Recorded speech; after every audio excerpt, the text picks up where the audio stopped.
Mga kulapang, samahan nyo kami sa aming gala ngayon. Papuntang Patungan Beach sa Maragondon, Cavite, kung saan ay pwede kang markila ng bahay kubo na maganda at mura pa. At syempre pumunta tayo rito para celebrate ang birthday girl, ang kaarawan ng ating birthday girl. At kitang-kita nyo naman sa paligid na to ay tahimik at maaliwalas dahil sa mga puno at bundok. At ulgit sa lahat, ang alon ng dagat na in-enjoy ng ating happy family.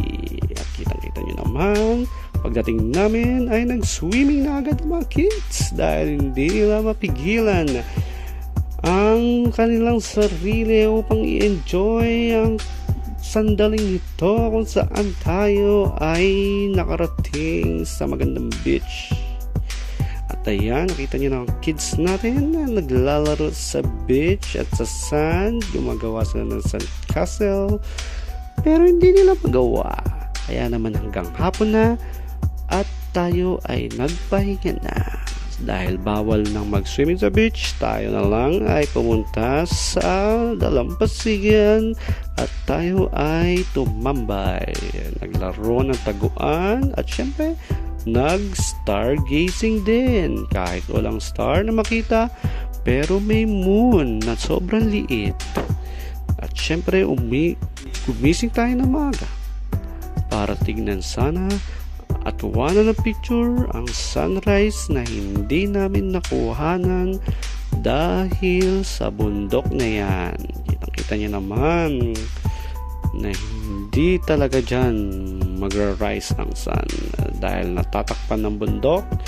Mag-picture na lang tayo. At ayan, kitang-kita ang mga bagong gising na girl lalo.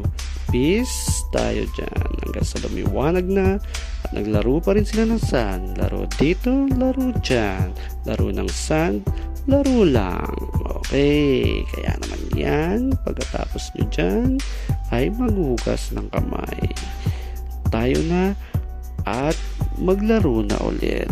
Walang ginawa kundi mag-sand at mag-swimming at mag-swimming at mag-swimming at mag-swimming at mag-swimming na naman. Puro swimming ang ginawa, walang ginawa kundi mag-swimming at naglaro ng sand at nagpicture ulit at nagpicture ulit at syempre nagpicture na naman at nagpicture ang full family. At syempre ayan na ang araw, lumabas na siya sa bundok na parang drawing nung 90s. Kaya tayo magpa-picture, picture pa, post dyan, post dito, post dyan, at maglaro, mag-swimming, maglaro ng sand. Ganyan lang ang ginawa namin dito. Pero enjoy ang mga kids natin sa pagko-collect ng mga rocks at syempre pag-swimming sa ating beach na napakagandang napuntahan. Kaya naman tayo mag-pack up na at tayo uwi na, dumaan pa ng Kabyang Tunnel at after that ay kumain na para i-celebrate ang birthday ng ating mahal. Hanggang dyan na lang. See you guys!